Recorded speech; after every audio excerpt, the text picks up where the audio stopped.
How's it going, everyone? It's Sam. We just had a couple big things happen for crypto, and while the price isn't moving very much, we are having a ton of good news that really sets us up for the next massive run. And I realize it seems kind of boring right now because there's not a lot of price action, but the things that are happening behind the scenes are what allow us to get such big price swings during the bull markets.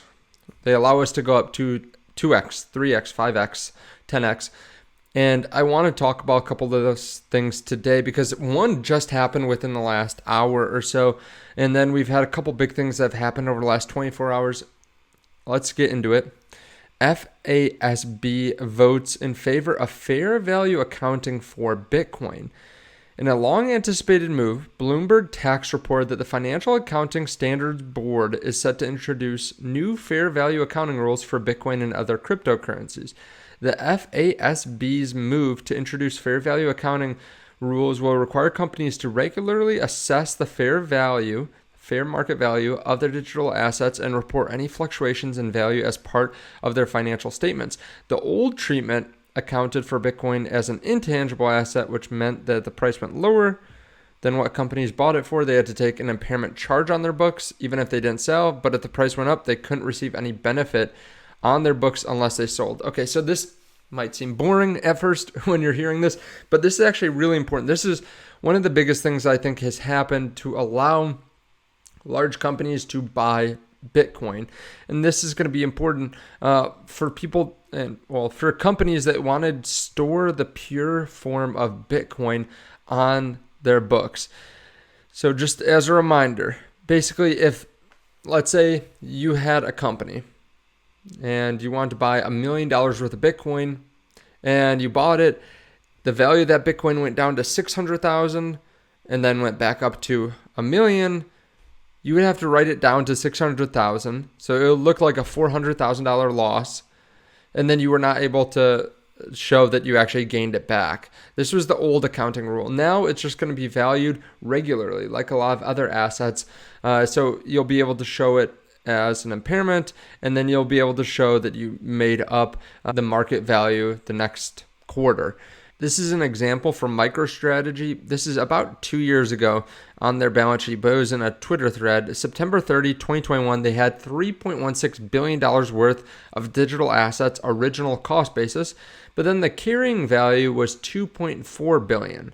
So they had a digital asset impairment loss that they had to show of $754 million. Now, it's fine if you can figure that out, that is what's actually occurring.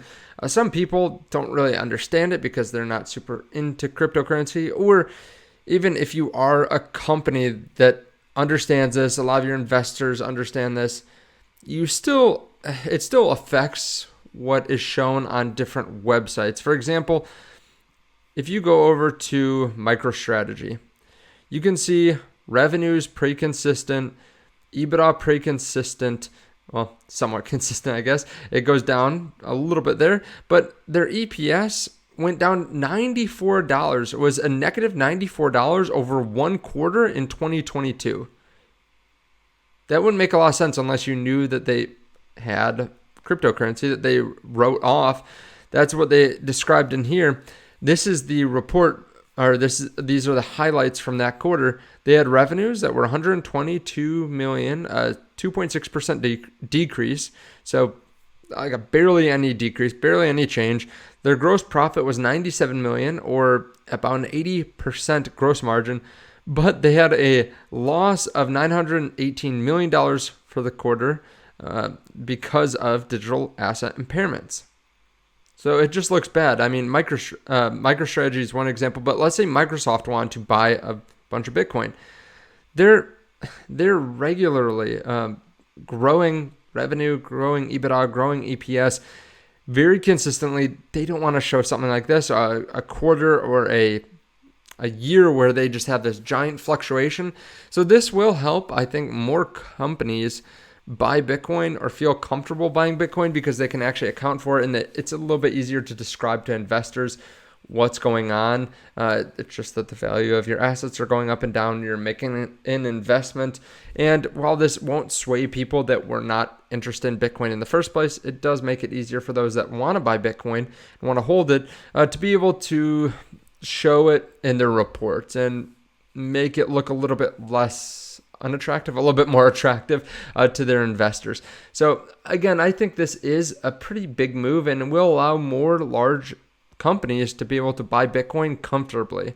Now, before I go any further, if you don't mind, please hit that subscribe button underneath the video, hit the like button as well, and give me some of your comments on this. I wanted to store this for later in the video, so that way I didn't say it right off the bat before you actually got to see any of the content.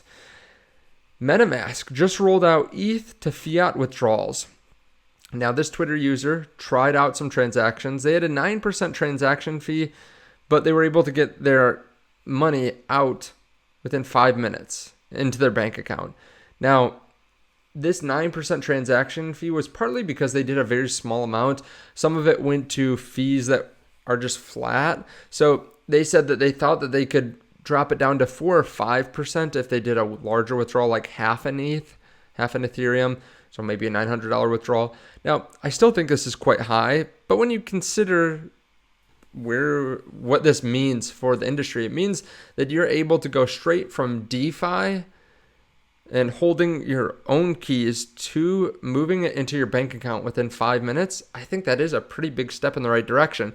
Now, MetaMask, MoonPay, some of these other intermediaries are making a lot of money from this. If this continues to progress, if we continue to get more people into cryptocurrency, this will get smaller over time.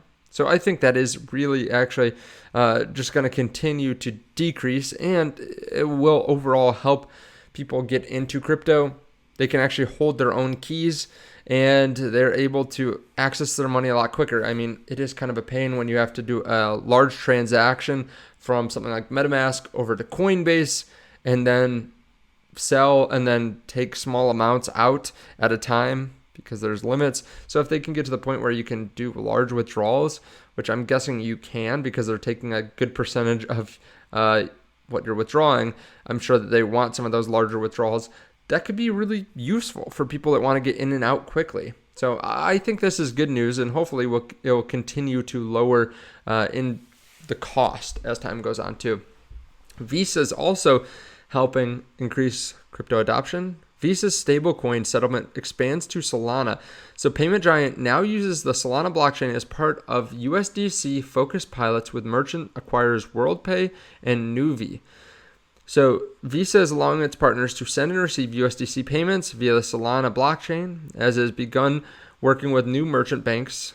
This just came out yesterday. Visa enables the clearing, settlement, and movement of billions of dollars a day. Visa Crypto head Coy Sheffield said in a post on X, the company must make sure that the preferred currency is received in the correct amount from the issuer and sent to the merchant's bank. Obviously, this is going to help them move money quicker, faster, and just more efficiently for cheaper. And they say this enables a modern and convenient option for crypto native issuers to more easily manage their credit card their card programs, helping reduce the time and complexity of managing multiple bank accounts and international wire transfers. If you can send money across the world in seconds for pennies and it's secure, they're gonna want to use that, as opposed to using wires and stuff like that take much longer and cost much more. I think this is good news. It's going to continue to bring more and more adoption. More and more people are going to use it, maybe without even knowing. As time goes on, if Visa and MasterCard like these programs, they can still charge a decent amount for, let's say they can transfer for 2 or 3%, but it's a couple of seconds that the payment takes. Well, some people are going to use that, and if they're sending a significant amount of money over and they're able to get 2 or 3% on that, they're going to keep on trying to push that to more and more people, and that's going to be really good for the company. They're going to want to continue to use Solana, continue to use crypto in general to facilitate these payments. This could be something where you don't realize that you're using crypto, because Visa, MasterCard, those types of companies allow you to go from USD into some other currency, send, and they'll switch it back for you. I think that would be really good, really useful for people, and I just love to see this kind of adoption. More news. We have the Bank of Canada pausing interest rate hikes and keeping interest rates at the current level here today. We also have Poland actually cutting interest rates by 75 basis points. They weren't expecting that. And we have the Fed rate decision 2 weeks from today. Now there's about 92% chance that we get no increase at this next rate hike meeting. There's about a 54% chance that we get no increase at the next meeting. So the terminal rates are pretty much in. Maybe we get 25 more basis points, but it looks like the market doesn't believe that's going to happen. It looks like at least most investors think we're at the terminal rate. Now, how does this affect crypto? Well, there's still just not a lot of money flowing into crypto. That's why we haven't seen a lot of price movements, but it does seem like we're holding up pretty well at 25,000, above 25,000. If we break below that, obviously we could fall down to 24, 23, something like that. But overall, it seems like someone's backstopping Bitcoin at 25,200. That could just be a little bit of a mind game too. Maybe they defend it a couple times and then they smash right through it, so that way anyone that goes long at 25.2 is liquidated. Who knows? But at this point, I think we continue to see more and more good news for crypto, more and more adoption news. Looks like Grayscale is looking really good in their case against the SEC. I mean, at this point, the SEC made a reason why they couldn't approve the Grayscale ETF. The judge basically threw that out and said that that's not a valid reason. And it looks like they don't have anything to come back with. They could have said right away another reason why they're declining the Grayscale ETF, but they haven't. So, in my mind, I think, we continue to see more and more good news. It should make you more bullish, and you should be happy that the price isn't moving up right now. Imagine we get good news, and then we go up to 28,000. We get more good news. We go up to 31. We get more good news, 35. We get more good news, 40. Yeah, it's great if you want to sell, but I don't think anyone that's stayed around this long is going to sell at 40 or 35. I think most of us are holding through to the next bull run, and it would stop us from being able to buy at lower levels before mainstream comes in. Let me know your thoughts on this underneath the video, though. Let me know if you think I'm crazy. If you wish we were just at 35,000, 40,000, let me know in the comment section below, and I'll see you in the next video.